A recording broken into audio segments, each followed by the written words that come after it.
ॐ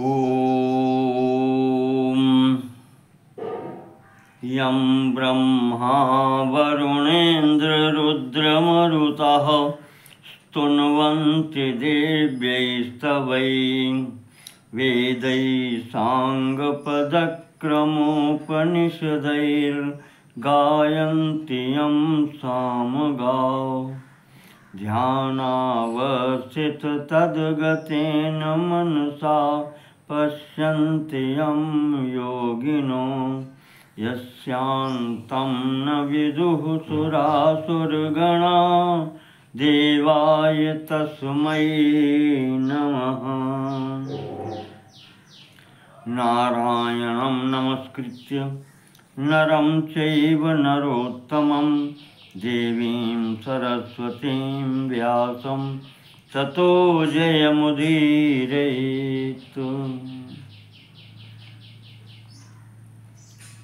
सच्चिदानन्दरूपाय कृष्णाय क्लिष्टकारिणे नमो वेदान्तवेद्याय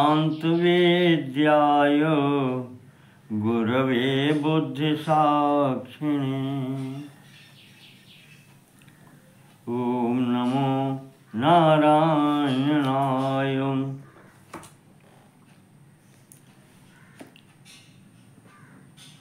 श्री मत्स्य महापुराण के पिछले भाग में हमने चर्चा की थी प्रयागराज के महात्म्य की। तीर्थराज प्रयाग का महात्म्य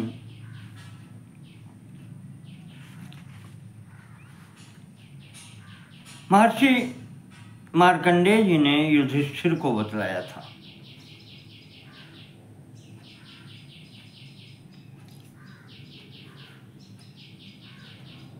महाराज जी महात्म्य सुना करके चले गए और ये कथा नंदकेश्वर जी ने देवर्षि नारद को सुनाई। वो दोनों भी सत्संग पूर्ण करके अपने अपने स्थान को चले गए। अब नैमिषारण्य के पूर्ण तीर्थ में 88,000 ऋषियों की सभा में सूत जी से ऋषि लोग पूछते हैं कि प्रभु कति द्वीपा समुद्रा वा पर्वता वा कति प्रभु कियन्ति चैव वर्षाणि तेषु नद्यश्च का स्मृता।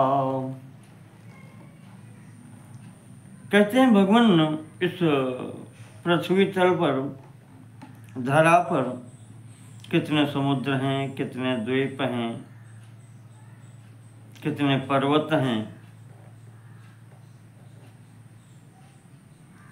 कितने देश हैं। कियन्ति वर्षाणि, वर्ष का मतलब जैसे भारतवर्ष है ऐसे ही कितने भाग हैं, कितनी नदियां हैं, कौन कौन सी नदियां हैं, ये सब बात पूछी है। महाभूमि प्रमाणम चो, इस महान भूमि का, विस्तृत भूमि का प्रमाण कितना है। प्रमाण कहते हैं नाप, कितनी विस्तार है इसका।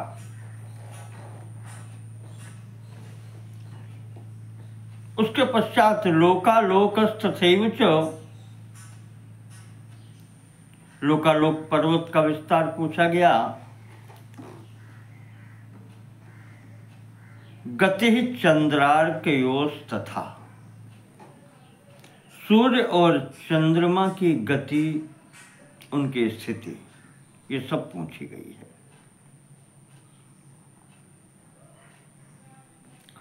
तो सूत जी ने बतलाया है। देखिए ऐसा ही प्रसंग श्रीमद् भागवत के पंचम स्कंद में आया है, जहाँ पर ये समस्त खगोल और भूगोल का वर्णन है। विभिन्न शास्त्रों में या विभिन्न पुराणों में इनका विस्तार से वर्णन है। कभी कभी कहीं कहीं ऐसा होता है कि जो वर्तमान भूगोल हम जानते हैं, ये विस्तार ये लगता है कि उससे अलग हट के कुछ हो रहा है।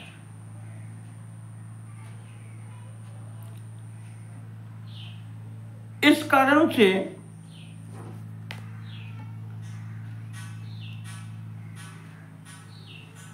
हम इसका विशेष रूप से वर्णन नहीं करते और कथावाचक लोग भी प्रसंग इसको छोड़ देते हैं।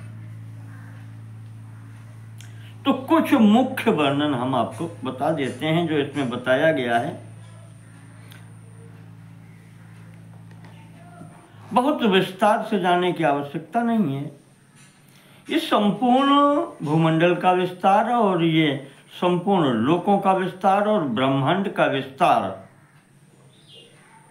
ये मात्र इसलिए बताया जाता है कि तुम अपना मूल्यांकन कर सको कि इस संपूर्ण सृष्टि में जिसको तुम हम करके अहंकार को बढ़ावा दे रहे हो, ये तुम्हारा अहंकार कितना है।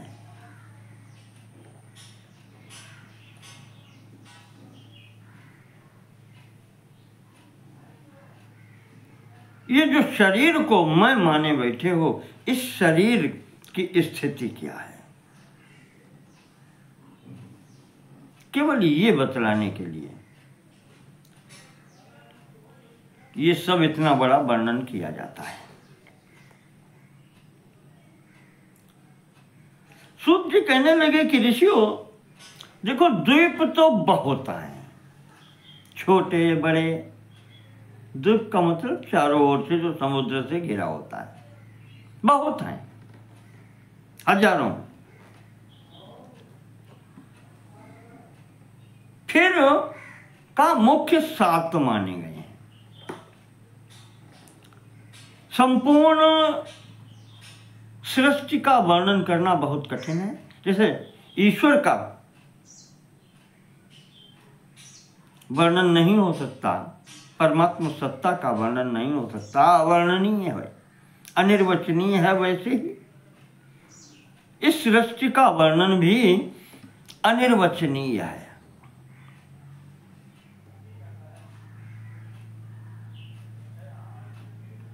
तो अब हम तेषां मनुष्यास्तर्केण प्रमाणानि प्रचक्षते। मनुष्य के हिसाब से, मनुष्य के अनुसार जितनी मेरी सीमा है उसके अनुसार मनुष्य जितना सोच सकता है, बुद्धि, ज्ञान या अनुमान तक, प्रत्यक्ष अनुमान के आधार पर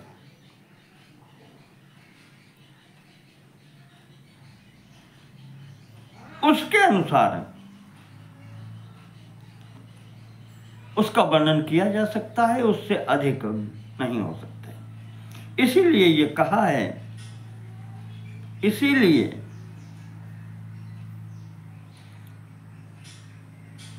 कहते हैं कि चेष्टा भी संपूर्ण वर्णन की नहीं करनी चाहिए।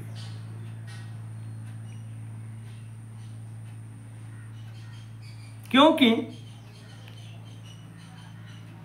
अचिंत्या खलु ये भावा, जो भाव भी अचिंत्य हैं, जिनका चिंतन भी नहीं हो सकता, तांस्तु तर्केण साधयेत, और उन भावों का तुम तर्क के द्वारा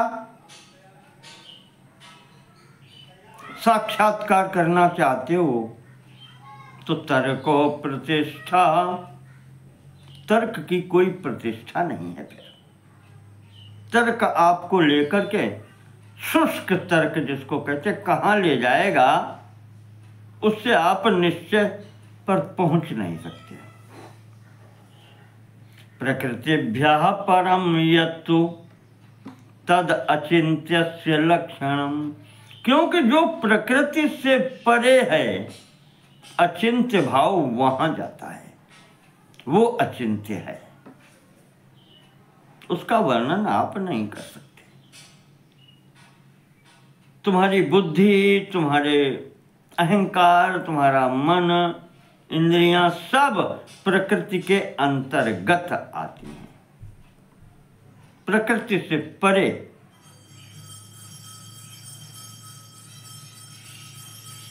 जब तक तुम इस शरीर में हो तब तक नहीं जा सकते। देवी भागवत में इसीलिए कहा है कि अचिंत्य का चिंतन तभी हो सकता है जब आप भी इस शरीर से बाहर निकलो।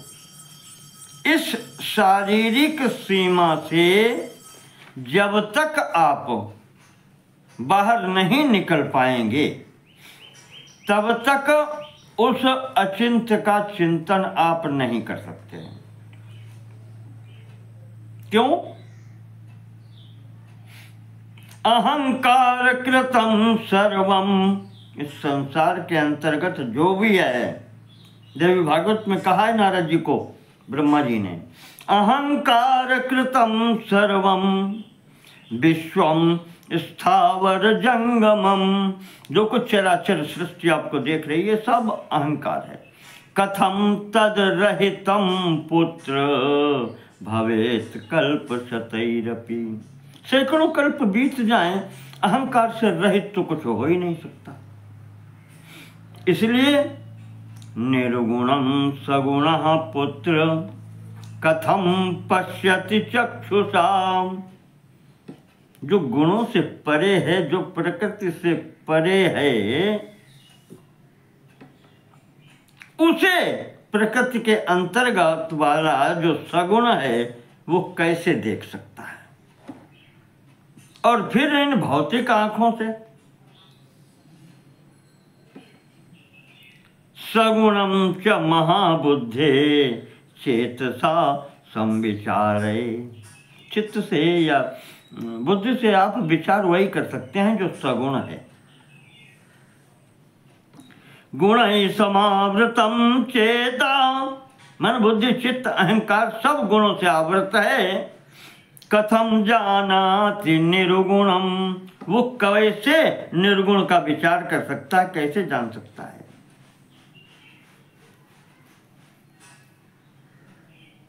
इसीलिए अंततः ब्रह्मा जी ने नारद को कहा कि यावन्न गुण विच्छेदः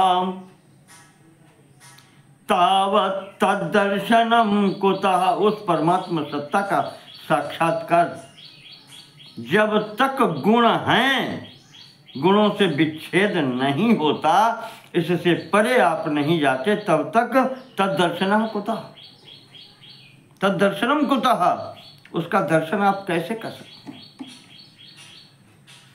तम पश्यति तदा चित्ते यदा अहंकार वर्जिता, जब अहंकार से आप छूट जाओगे, मन बुद्धि चित्त अहंकार का जो ये चतुष्टय है, इससे परे जब पहुंचोगे तब उसका दर्शन होगा, तब उसका साक्षात्कार होगा, तब आत्म साक्षात्कार होगा। ये है प्रक्रिया। इसलिए यहाँ पर सूत जी ने कह दिया है कि ये तर्क लगाने का स्थान नहीं है। इस कारण से हम सोचते ये हैं कि अनेक स्थानों पर इसका वर्णन है, अतः यहाँ पर हम इसको यही कह सकते हैं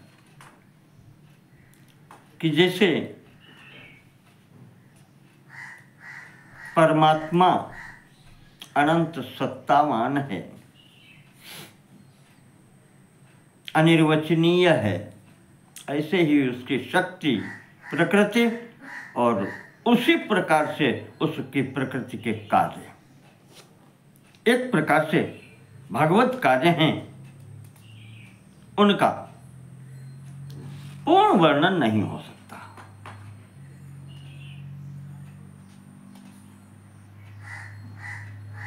संक्षेप में आप इतना ही समझ लें कि करोड़ों करोड़ ब्रह्मांडों में एक ब्रह्मांड है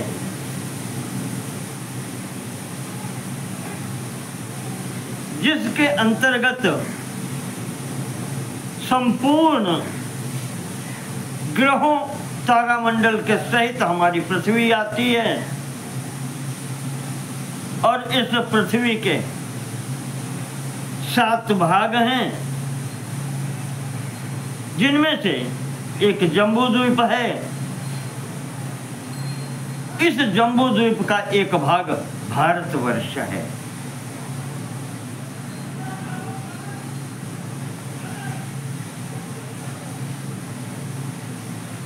और भारतवर्ष भी उतना ही है जितना हम आप अपनी भौतिक नेत्रों से ये संपूर्ण भूगोल देख रहे हैं।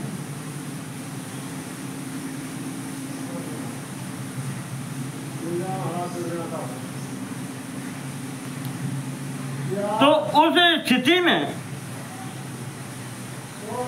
भारतवर्ष का भूगोल है, उत्तरार्ध का उत्तर भाग है, दक्षिण भाग है, विंध्याचल के पूर्व और हिमाचल के दक्षिण का भाग आर्यावर्त कहा जाता है, जहाँ हम निवास करते हैं। हिमाचल के उत्तर में से लेकर के और ये संपूर्ण पूर्व पश्चिम उत्तर दक्षिण दिशाओं के यहाँ पर विवरण दिए गए हैं। और इनके साथ ही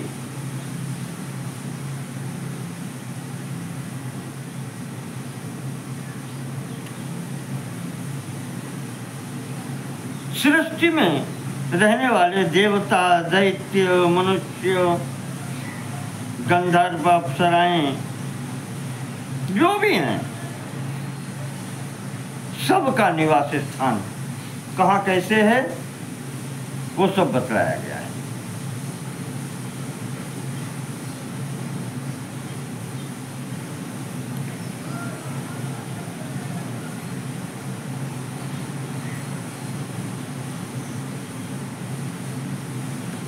इसी क्रम में मध्य में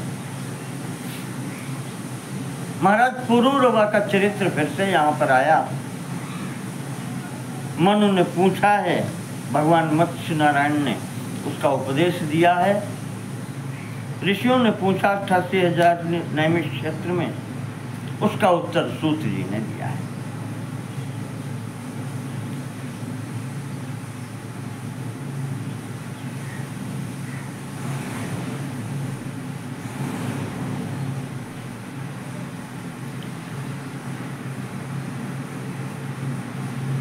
यहाँ पर राजा पुरूरवा के पूर्व जन्म का वृत्तांत दिया गया है। कहते हैं कि पूर्व जन्म में एक ब्राह्मण के घर में इसका जन्म हुआ था, मध्य देश में। वहाँ इसने राज्य प्राप्त करने की इच्छा से द्वादशी तिथि का व्रत किया था, भगवान नारायण की, विष्णु की आराधना की थी।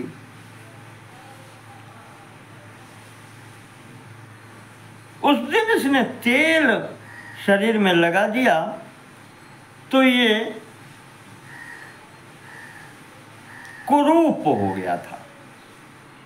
इसलिए ये कहा गया है कि तेल का प्रयोग नहीं होना चाहिए। तेल का विशेष रूप से वर्णन आता है, तिलस्य तैलः, तिल से जो निर्मित होता है वो तैल कहा गया है। उसका तो विशेष रूप से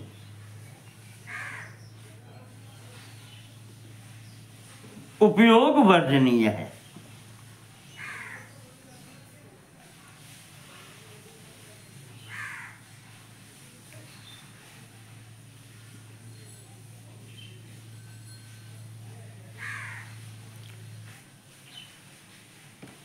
तो अब वहां पर ये कुरूप था, दूसरे जन्म में कुरूप हो गया, सब कुछ था इसके पास, राज्य प्राप्त हो गई। तो इसने फिर सुंदरता प्राप्त करने के लिए, रूप, सुंदर स्वरूप प्राप्त करने के लिए राज्यभार मंत्री को सौंप दिया और हिमालय पर्वत की ओर चला गया और इसने जाकर के वहां तपस्या की। ऐरावती नदी के किनारे, ऐरावती कहते हैं, इसी को रावी कहा जाता है, उसके किनारे बैठ करके राजा ने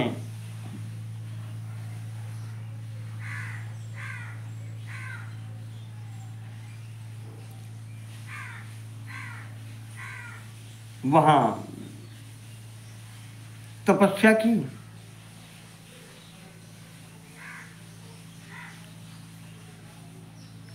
वहां दोपहर के समय अप्सराएं, गंधर्व इत्यादि लोग आते थे, जल क्रीड़ा आज अपने वो करते थे।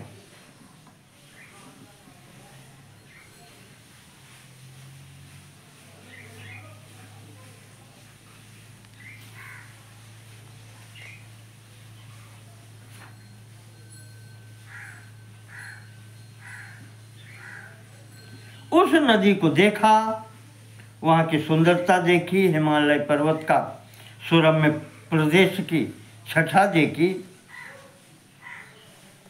वहीं पास में अत्रि जी का आश्रम देखा। हिमालय पर भी अत्रि जी का आश्रम है, केवल चित्रकूट में ही नहीं है, वहां भी है। यहाँ पर हिमालय की सुंदरता का वर्णन किया गया है, अत्रि आश्रम का वर्णन किया गया है।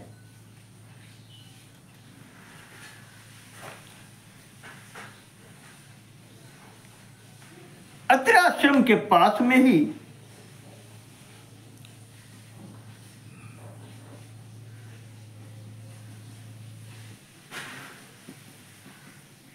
एक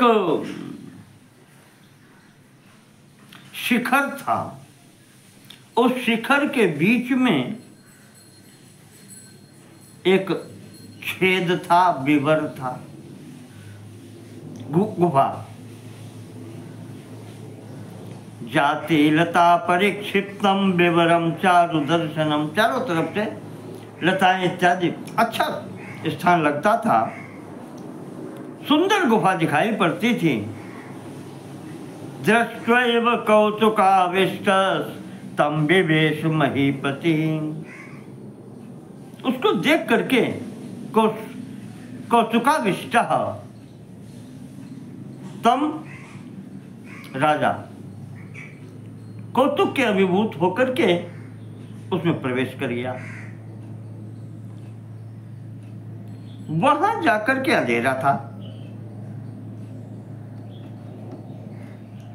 कहते हैं कि 400 हाथ तक घना अंधेरा, वहीं से निकलना मुश्किल था, कठिन था।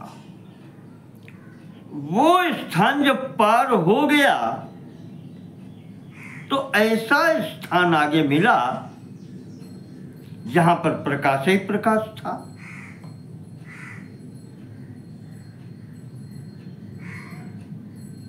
सूर्य कह रहे हैं कि ऋषियों, वहां न तो सूर्य दिखलाई पड़ रहा था न चंद्रमा था। क्रोशाधिक परिमाणम सरसा च विराजितम, फिर भी 1 कोस से अधिक विस्तार वाला वो क्षेत्र बहुत सुंदर लग रहा था। ऐसा प्रकाश था वहां पर, तथापि दिवसाकारम प्रकाशम तद अहर्निशम, रात दिन ऐसे प्रकाश रहता था। न तत्र सूर्य तपत न विराजत चंद्रमा तथापि दिवसाकारम प्रकाशम तद अहर्निशम। न सूर्य है न चंद्रमा है, फिर भी वहां प्रकाश है।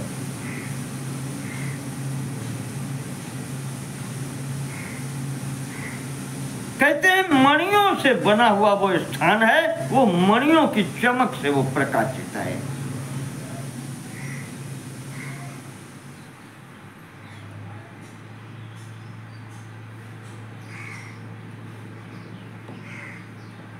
सरोवर बीच में बना था और कहते हैं सरोवर का जो जल था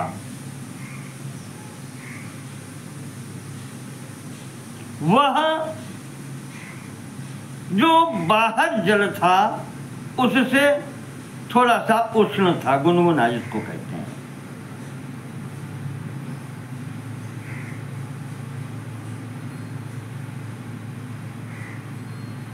सुखोष्णम चैव तत्तोयम, सुख देने वाला वो उष्ण था। स्नानाच्छेत विनाशनम, स्नान करने से जो सुख देता था। हिमालय पर बर्फ के अंतर्गत ये स्थिति थी। कहते हैं इस स्थान को महाराज अत्रि ने ही अपनी तपस्या के द्वारा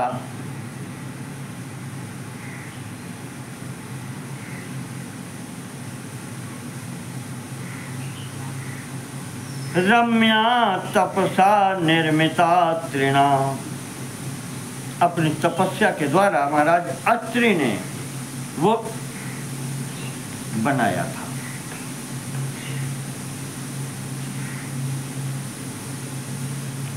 स्वर्ण जैसी भूमि, सोने जैसी दिखाई पड़ती।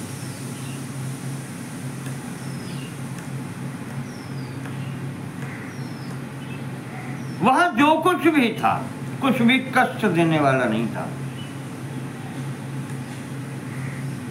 जो पुष्करणी थी, जो सरोवर था,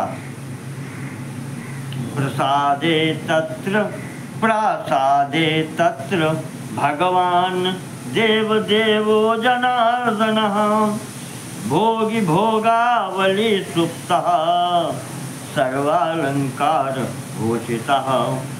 भगवान जनार्दन नारायण का वहां पर बीचों बीच में प्रासाद था, महल था और बहुत सोने और चांदी से बना हुआ मणियां वहां पर जड़ित थीं। और उस महल में भगवान जनार्दन भोगी भोगावली सुप्ता, भोगी भोगावली महाराज भोग, नाग भोग, नाग को भी भोग कहते हैं। सर्प जो नहीं, नाग कहे जाते हैं, उनका एक पर्याय नाम भोग भी है।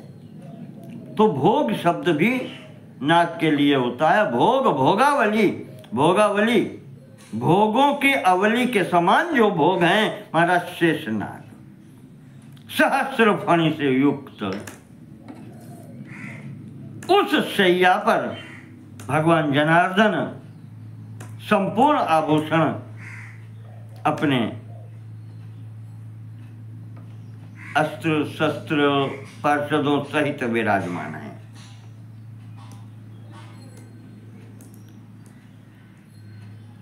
वहां आकर के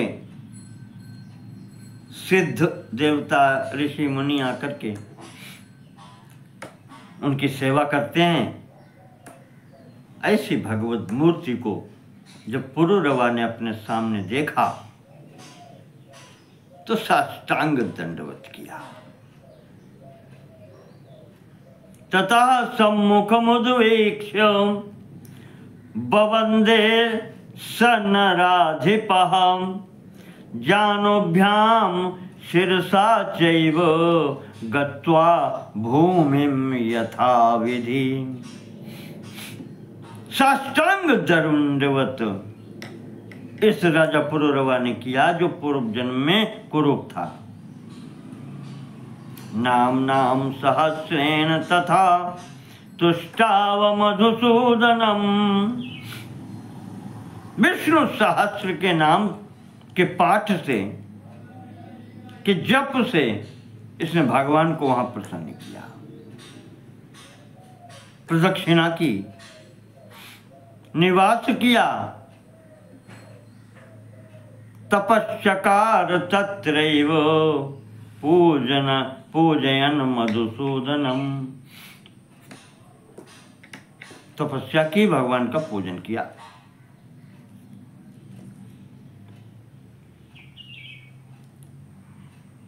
सर्वाहार परित्यागम कृत्वा तु मनुजेश्वरः।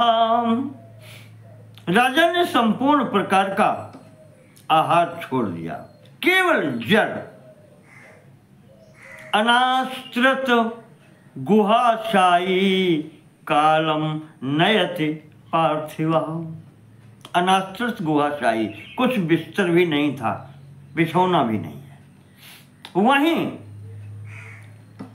उस गुफा में महाराज शयन करते थे, लेटते थे, सोते थे। कालम नयति पार्थिवा, वो समय व्यतीत करते थे। त्यक्ताहार क्रियश्चैव केवलम तोयतो नपः। संपूर्ण क्रियाएं सांसारिक छोड़ करके, विरक्त होकर के, आहार भी छोड़ करके केवल जल पर आधारित राजा वहां साधना कर रहा था। न तस्य ग्लानिमायाति शरीरम च तदद्भुतम। फिर भी उसको किसी प्रकार के शरीर में ग्लानि नहीं हो रही थी, कोई क्षीणता नहीं आ रही थी, तेज ही आता था। जैसे भरत जी के संबंध में आया है, राम जी के वनवास के बाद में भरत जी ने आकर के जब निवास किया नंदीग्राम में, तो देह दिन ही दिन दूबर होई।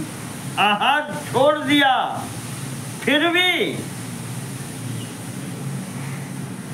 भरत जी के उसमें तेज में कोई परिवर्तन नहीं हुआ।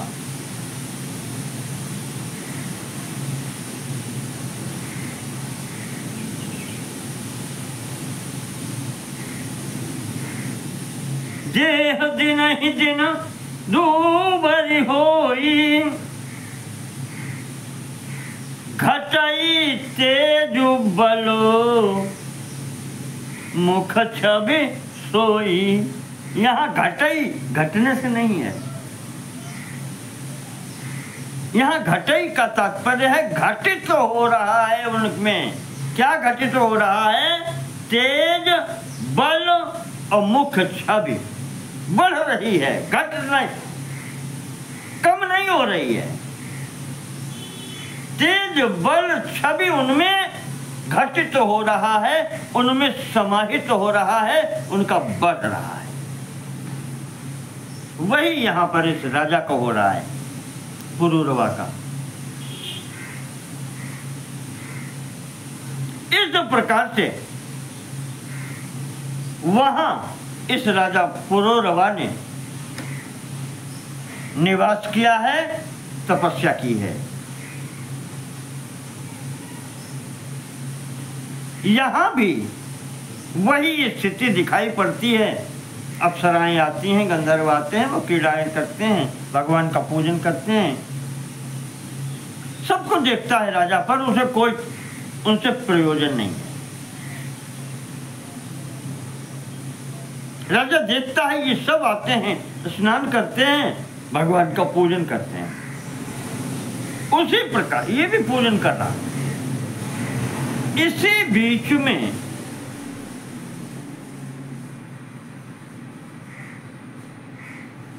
जब राजा अपने मन को एकाग्र करके भगवान का ध्यान करता है,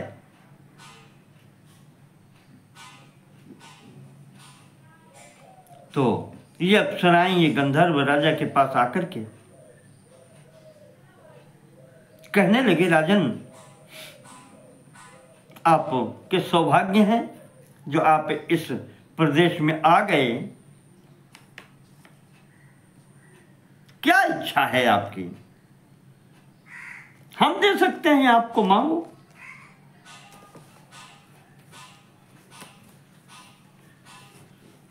जो इच्छा हो मांगो हमसे, हम दे देंगे।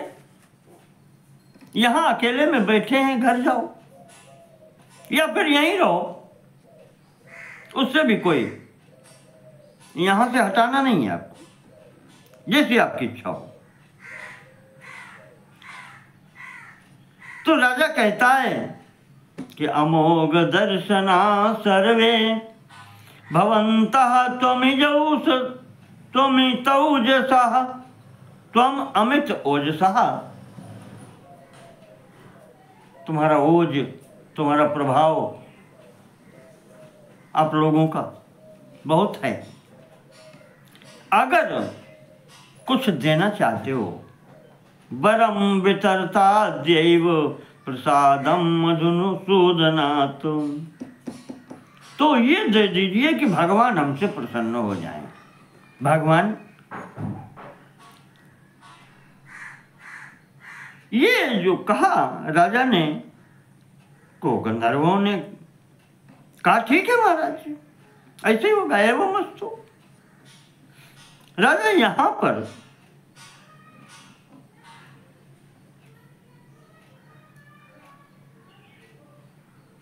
बने रहे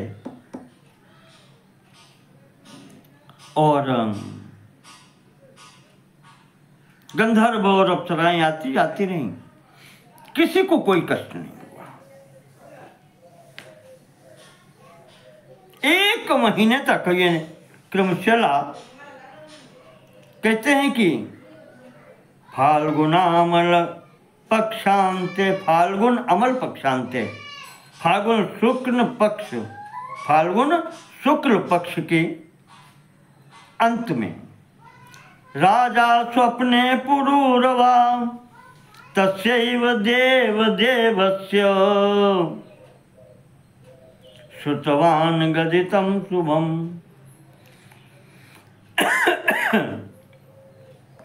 अंतिम तिथि है शुक्ल पक्ष की, अर्थात पूर्णिमा की। रात में स्वप्न में भगवान की वाणी सुनी। कहा राजन,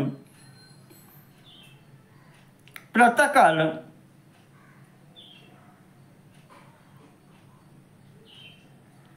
तुम्हारी भेंट महर्षि अत्रि से होगी और जो तुम चाहते हो वो तुम्हें प्राप्त होगा। तेन राजन समागम्य कृतकृत्यो भविष्यसि, आप कृतकृत्य हो जाओगे महर्षि से मिलकर के।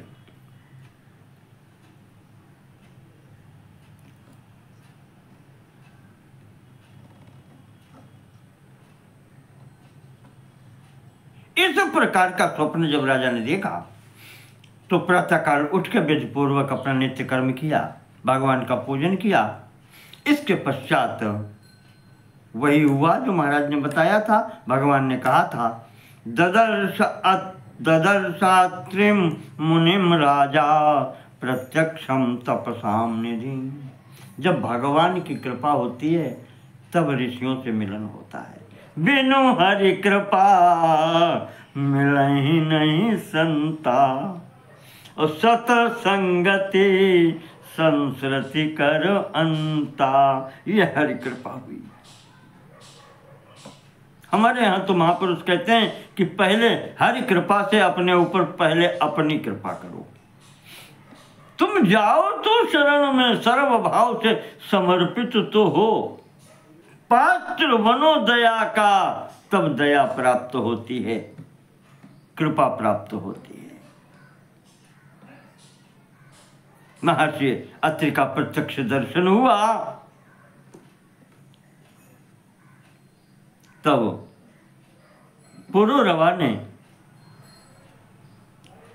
अपना पूर्ण वृत्तांत और जो रात को भगवान का निर्देश हुआ था वो भी अत्रि महर्षि को निवेदित किया, बतलाया।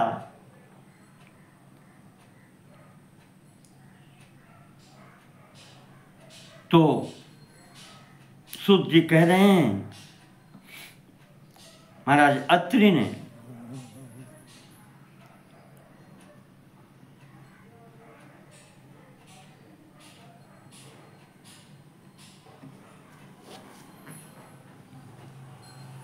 अपना किस प्रयोजन से आए थे ये भी निवेदन कर दिया सब उसमें। तो यहाँ पर राजा ने अत्रि जी के निर्देश में भगवान का अर्चन पूजन वंदन किया, अग्निहोत्र किया। आज हवन हुआ तपस्या पूर्ण होने पर, और यहाँ पर भगवान के आशीर्वाद प्राप्त किया, वरदान प्राप्त किया, और उनकी समस्त कामनाएं पूर्ण हुई। वही राजा पुरूरवा अगले जन्म में इतना सुंदर, इतने गुणवान और इतना सब कुछ थे कि उसके ऊपर स्वर्ग की प्रथम अप्सरा उर्वशी मोहित हो गई थी।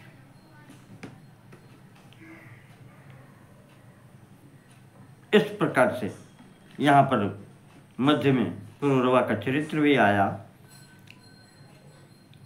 कहते हैं इसी आश्रम के उत्तर भाग में कैलाश नामक पर्वत है, जहाँ पर भगवान शिव जी निवास करते हैं।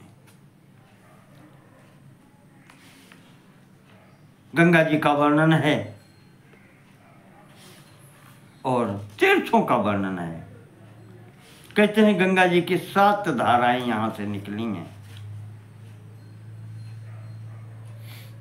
जो भगीरथ जी लाए थे, गंगा जी भगवान शिव की जब जटा में समा गई थी, तो उसे देख करके भगीरथ यहाँ पर विक्षिप्त हो गए, चेतना रहित होकर के गिर पड़े कि अब क्या करेंगे। इस प्रकार से क्षीणकाय राजा भगीरथ को जब भगवान शिव ने देखा है, तो विचार किया कि अरे ये तो वही भगीरथ है जिसने गंगा लाने से पहले मेरी तपस्या की थी, मुझे प्रसन्न किया था।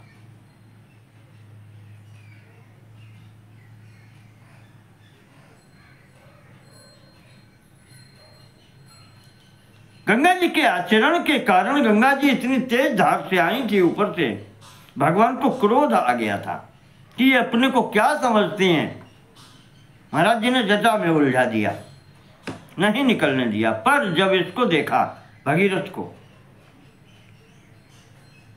कैसा है, एतस्मिन्नेव काले तु दृष्ट्वा राजानम अग्रतः। राजा भगीरथ सामने कैसा है, धमनी संततम क्षीणम, नसें दिखाई पड़ रही हैं, मांस नहीं रह गया, बिल्कुल क्षीण शरीर है। क्षुधा व्याकुलितेन्द्रियम, जैसे भूखे प्यासे व्यक्तित्व का होता है वैसा शरीर है इसका। महाराज ने सोचा कि अनेन तोषितश्चाहम्, अरे इसने तो हमको प्रसन्न किया था। नाद अनेन तोषितश्चाहम् नद्यर्थम पूर्वमेव तु, इस गंगा नदी को लाने के लिए इसने मेरे प्रार्थना की थी, मुझे प्रसन्न किया था। तो बुद्ध्वास्य वरदानम तु, ये अपना वरदान दे चुके थे, उसको विचार करके ततः कोपम न्ययच्छतः, भगवान शिव जी ने अपना क्रोध समाप्त कर दिया।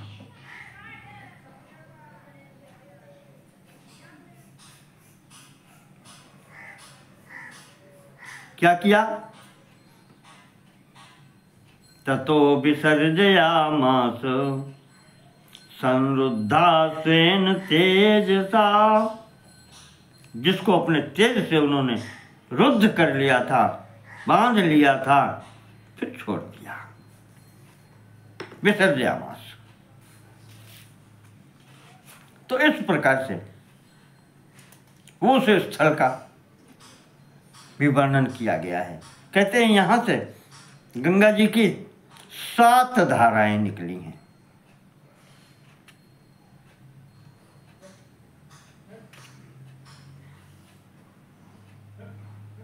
सात धाराओं में विभक्त हुई। 3 धाराएं वहां से पूर्व की ओर और 3 धाराएं पश्चिम की ओर प्रभावित हुई। 6 और 7वीं धारा भागीरथी के रूप में महाराज भगीरथ के पीछे पीछे चली।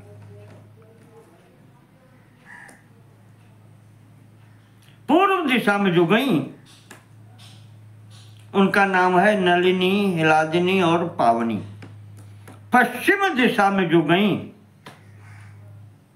वो है सीता, चक्षु और सिंधु। सिंधु नदी भी वहीं से आई है। तो इस प्रकार से और 7वीं धारा भगीरथ के पीछे पीछे चली। सप्तमी तनुगातासाम दक्षिणेन भगीरथम। दक्षिण दिशा की ओर भगीरथ के पीछे पीछे 7वीं धारा चली, जिसको भागीरथी कहा गया।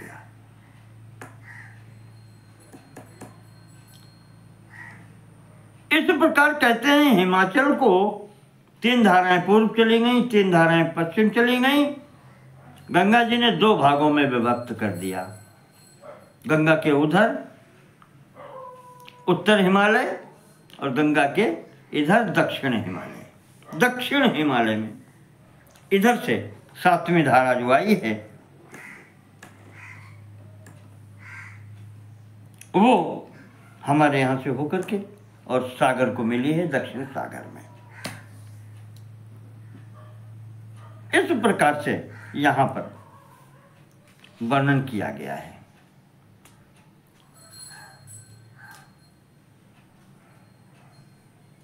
सभी पुराणों में इनके वर्णन है अलग अलग द्वीपों के। तो जम्बू द्वीप के स्थिति में ये बता दिया। इसके बाद में शाक द्वीप, कुशद्वीप, क्रंच द्वीप, शालमली द्वीप इत्यादि इनका भी वर्णन है। गोमेदक द्वीप, पुष्कर द्वीप, इन सब का वर्णन यहां पर किया गया है।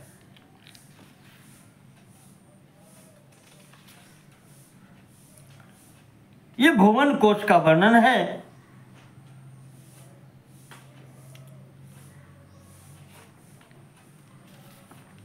सूत्र जी कहते हैं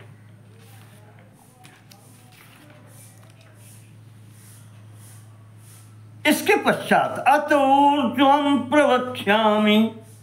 भूगोल का वर्णन हो गया समस्त द्वीपों का, सप्त द्वीपों का। उसके पश्चात सूर्या चंद्रमसोर गतिम 124वें अध्याय में महात्मा सूत्र जी ऋषियों को बता रहे हैं कि अब सूर्य चंद्रमा की गति का वर्णन कर रहा हूं, इसको सुने आप।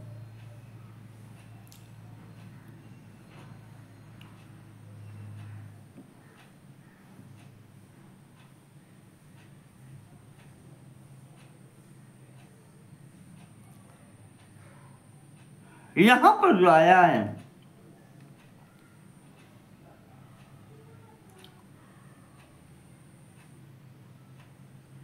अवधार, व्युत्पत्ति बताई है। भगवान सूर्य का नाम है रवि।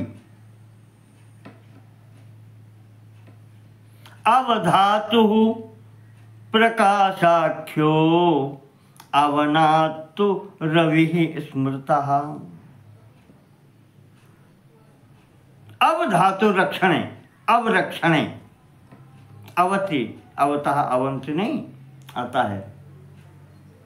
तो उस अर्थ में रक्षणे प्रकाशने भी है। उस धातु से इसकी व्युत्पत्ति शब्द की होती है। प्राणियों की रक्षा करने के कारण, प्रकाश देने के कारण भगवान का नाम रवि है।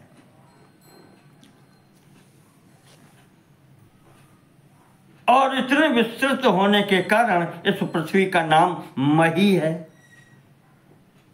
महनीय, जिसका आकार इतना बड़ा है, इसलिए इसको मही कहा जाता है। महितत्वान् मही शब्दो यस्मिन् अर्थे निगद्यते। इतनी महनीय होने के कारण हम सबको जीवन दान और स्थान देने के कारण ये महान है, महती, मातृवत है, माता है, माता भूमि, पुत्रो हम पृथिव्या। इस कारण से इसे मही भी कहा जाता है।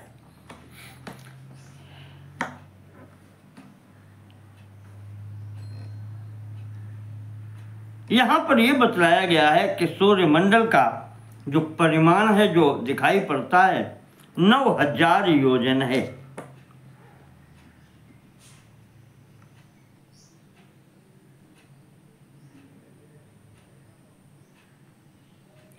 मैंने कहीं पढ़ा है पृथ्वी का 1600 योजन का व्यास है। 1600 योजन का 1600।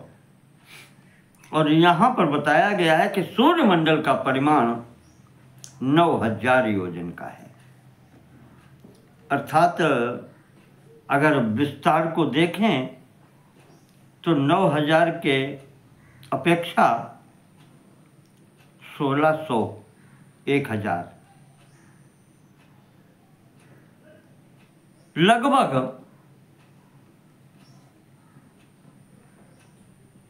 5 गुना मान के आप चले,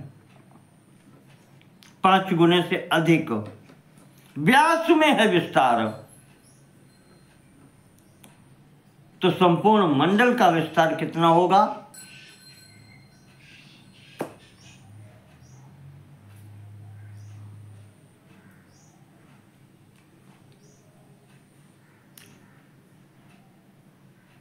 सोलह गुना तो मान के चलो, पृथ्वी से 16-17 गुना अधिक विस्तार सूर्य के मंडल का है।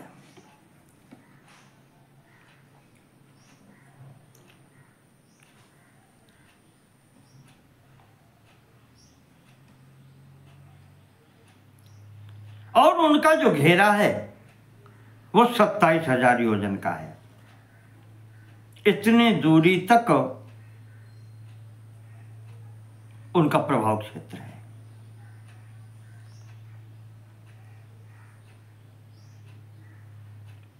चंद्रमा उनके, ये कहा गया है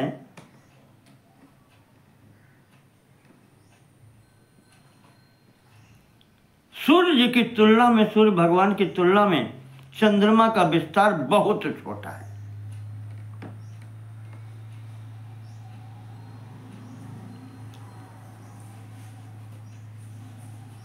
पूर्व काल के विद्वानों ने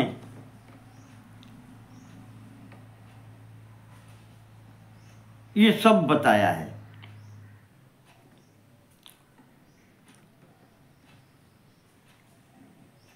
ये मंडल की बात कर रहे हैं जो यहां से दृष्टिगोचर होता है। यथार्थ में वहां पहुंच करके तो बहुत होगा, क्योंकि पृथ्वी जब इतना मानी जाती है और यहाँ पर पृथ्वी का आकार 50 करोड़ योजन का विस्तार माना गया है, तो इस प्रकार से इसी कारण से कहते हैं कि वो जो यहाँ भूगोल का या खगोल का वर्णन होता है, उससे हमारा ये भौतिक दृष्टि वाला, उसमें भेद रहता है। इसलिए इसको अनिर्वचनीय मान करके हम आप जो जैसा हमको दिखाई पड़ रहा है, इस परमात्मा सत्ता की रचना मान करके वैसा ही स्वीकार कर लें तो अच्छा है। यहाँ पर भगवान सूर्य की महत्ता इसलिए बताई गई है, जो नाम पहले ही बता दिया। प्रकाश देते हैं, जीवन देते हैं, रक्षा करते हैं। उनके बिना तो जीवन की कल्पना ही नहीं हो सकती। इसलिए वो भगवान का स्वरूप ही है। यहाँ कई बार आ चुका है, ब्रह्मा, विष्णु, रुद्र और सूर्य, इनमें कोई भेद नहीं है।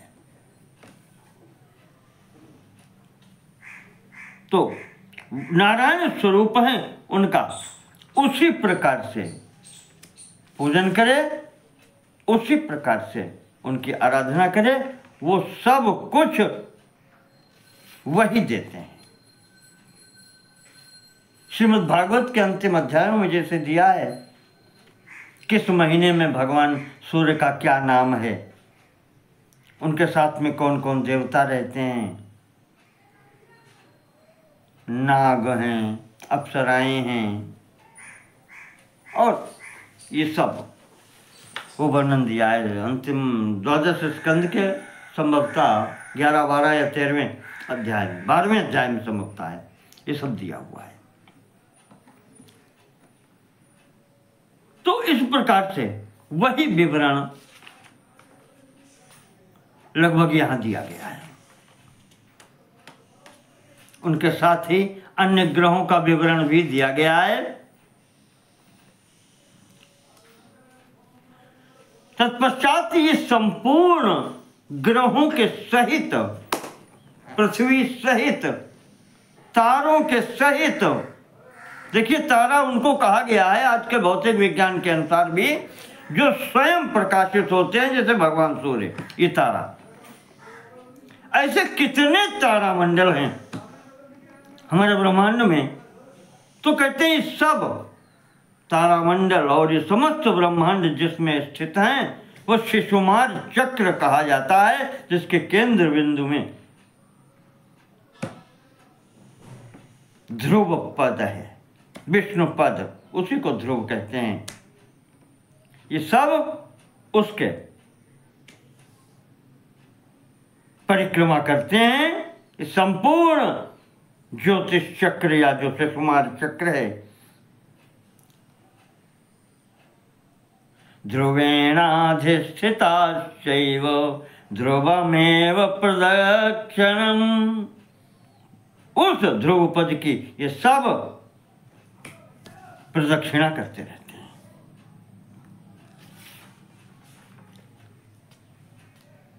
इस प्रकार से महाराज जी ने सूर्य, चंद्र और अन्य ग्रहों की स्थितियों का भी यहां पर वर्णन किया है। 128वें अध्याय पर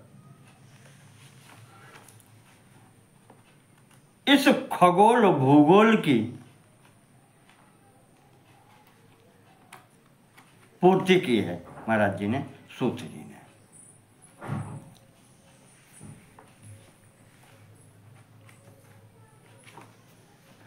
तो इस प्रकार से यहां पर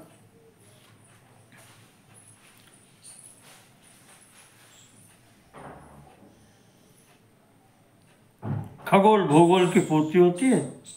आज का प्रसंग हम यहीं स्थगित करते हैं। अगले भाग में इसके आगे की कथा लेकर के चलेंगे। तो नमो नमः सर्वेषां कृते, धन्यवादाः। कृपा बनाए रखिएगा। ईश्वर की कृपा तो आप सबके कृपा के साथ ही मिलती है, और अधिक क्या कहें। आप सभी लोगों का धन्यवाद।